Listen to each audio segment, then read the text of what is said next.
So I would really like to thank Threads Cultural Conversations for inviting us out to do this discussion on perceiving. Fascinating area in psychology, a fascinating area all around, including multidisciplinary as well. I'm David Lane. I'm a faculty member at St. Thomas More College at the University of Saskatchewan, and we have with us today.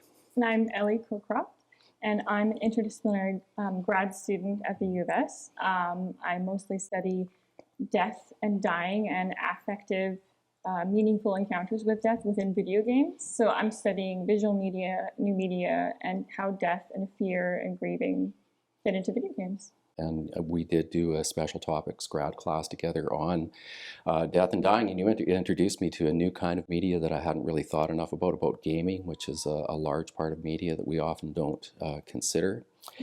And so it immediately rung to me that this would be a great idea to have a conversation with Ellie about this, a different point of view, a younger point of view, a different point of view from the media, and someone who is multidisciplinary instead of strictly talking from a psychology kind of a perspective. So that is what ended up happening is I think one of your committee members got in touch with me. Ulrich did. Ulrich Teutcher got in touch and knew that I was interested in death and dying and asked if I would do a graduate course in that topic for a student, and that's when we first met.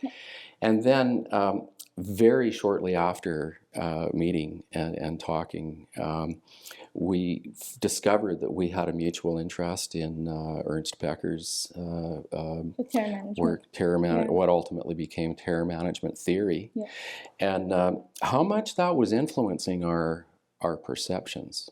Very much, yeah.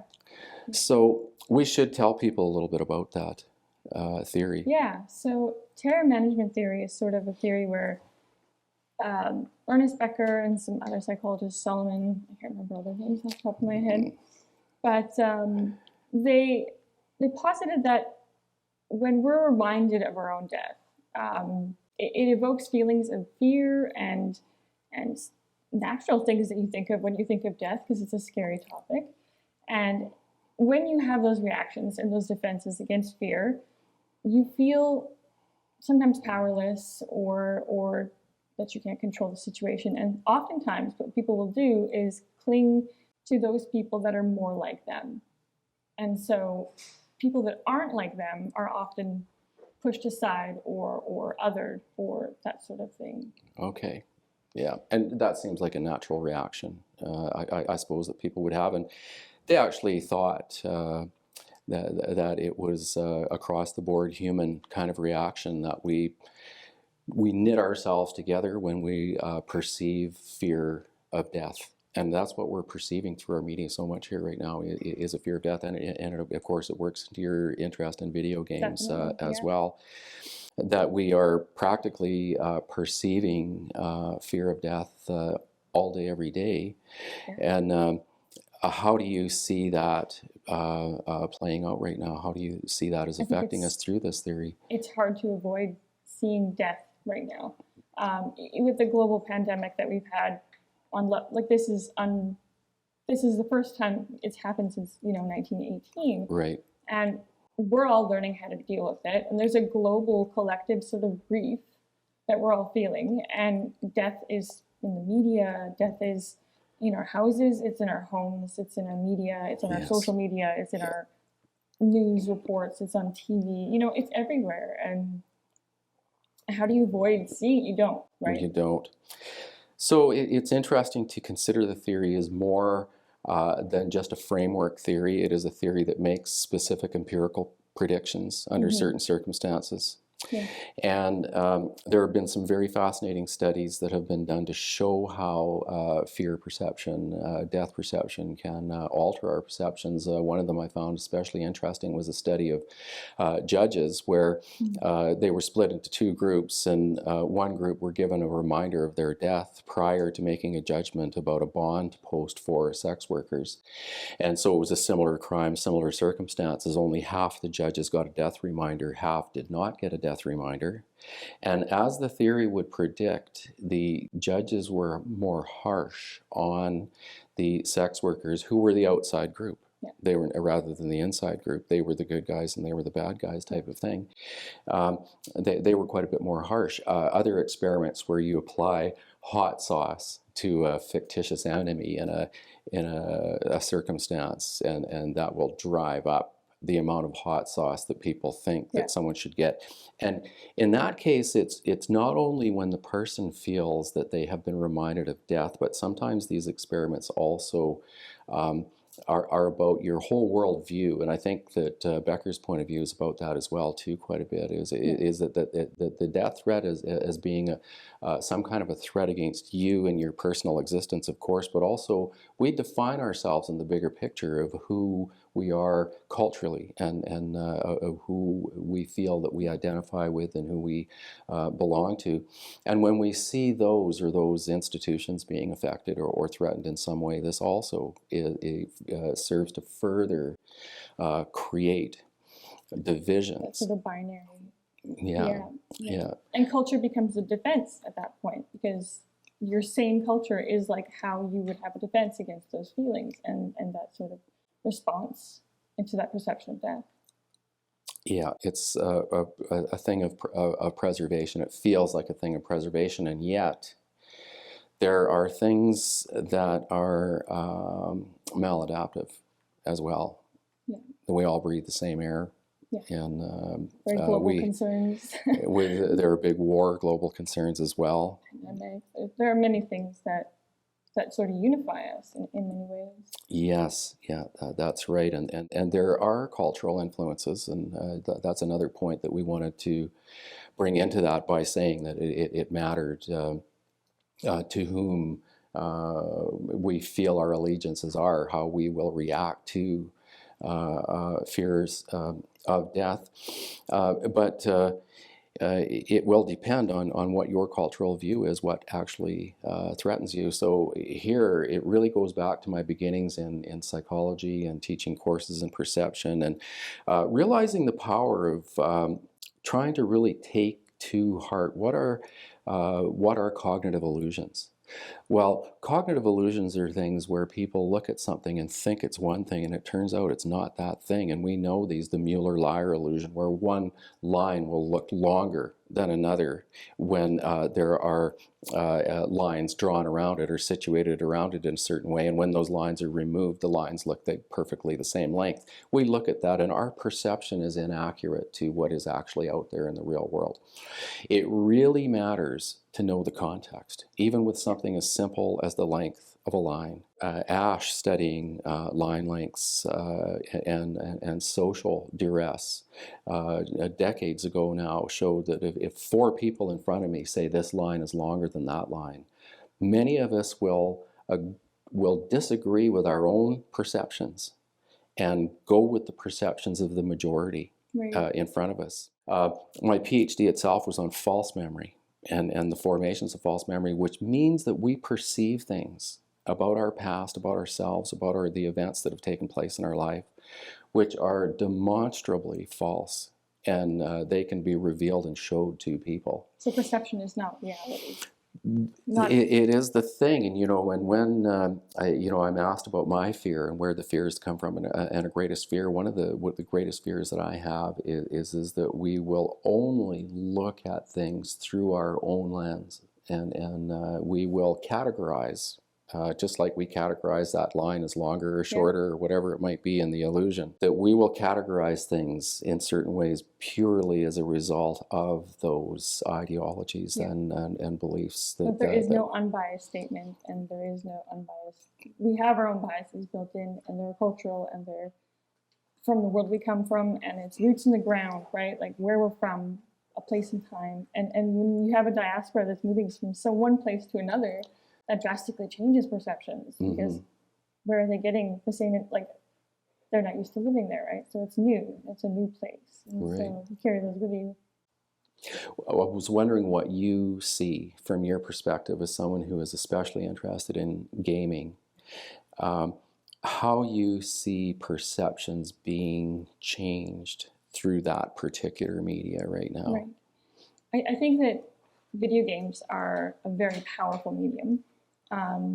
They are actually the most I don't know the numbers offhand right now, but as far as net gross, they're higher than cinema now. More people are playing games than ever, and it's not just younger children. It's not just escapism. It's not just distractions. It can be entertainment. It can be all those things, but there's a lot more going on in video games, and I think that to write them off as something that doesn't alter perceptions or make people think a certain way, they're persuasive. They're persuasive media, and that has effects. And you're an actor in that too. Absolutely. And in the memory research, that's one thing that is very key. Is if you connect a motor act to a thing of learning. You embody that more, and it is more memorable. Yeah. So being an actual actor inside of these games. Now, one of the things that you taught me about to do with this, and I forget the name of it now, so hopefully you'll know what I'm talking about, is that death was given a name. It acted as a kind of a token within the game. Yeah. Do you know what I mean? Well, it started with, you think about coin-op games, right? So you had to put another quarter in, and that equaled a life. Right. And so it was monetary. The life was just money. But the switch over to console games meant they had to do something else, right? So, but you always had extra lives, and death was meaningless. It was just something that was part of a mechanic within the game. A game mechanic. Yeah, game mechanic. Yeah.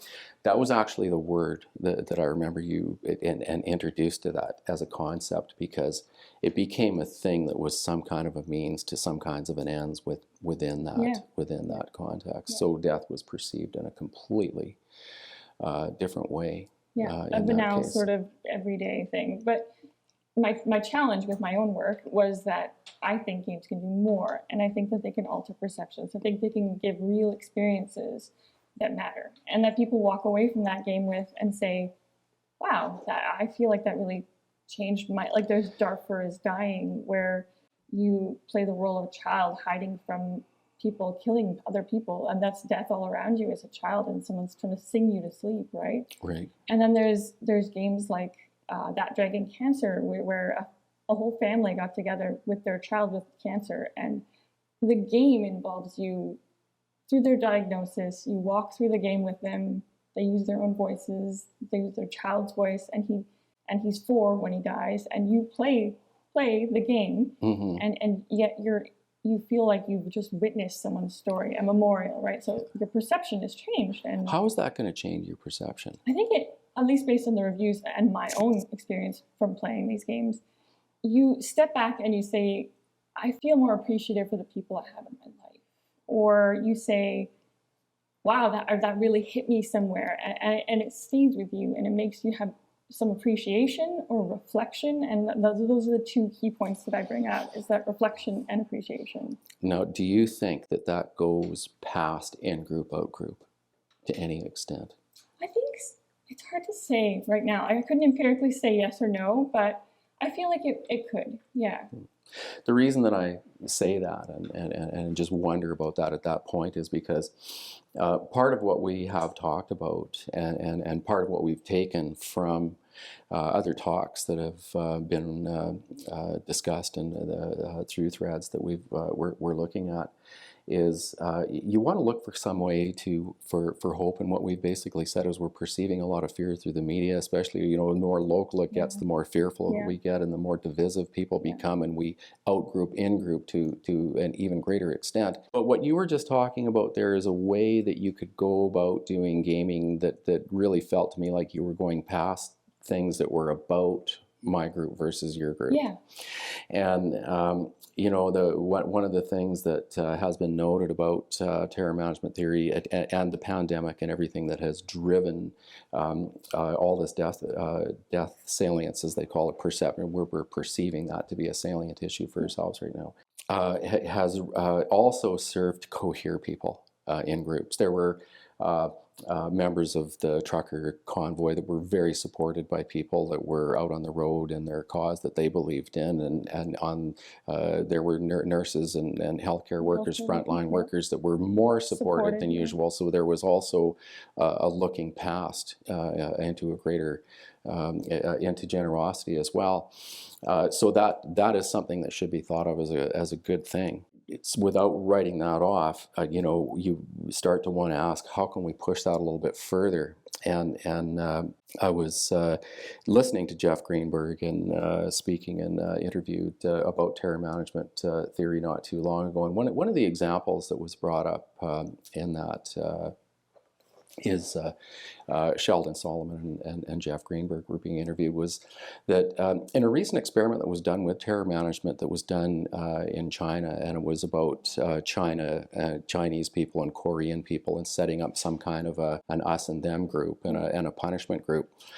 They failed to get the results that they expected to get, that they usually saw, and they speculated that one of the reasons for this may be that they were working with collectivist rather than individualist cultures, where people think about other people as much or more than their individual needs. So this is something that's very interesting to me, thinking about this, that maybe there's a possibility of taking some of that wisdom from more collectivist points of view in the world, more indigenous points of view within cultures that are dominantly individualist, and trying to use those to have people see a little bit past the individual and more into the larger picture of things. So it kind of left us with a bit of hope when we were considering this and talking about the talk that we wanted to have today, that maybe some of those same forces,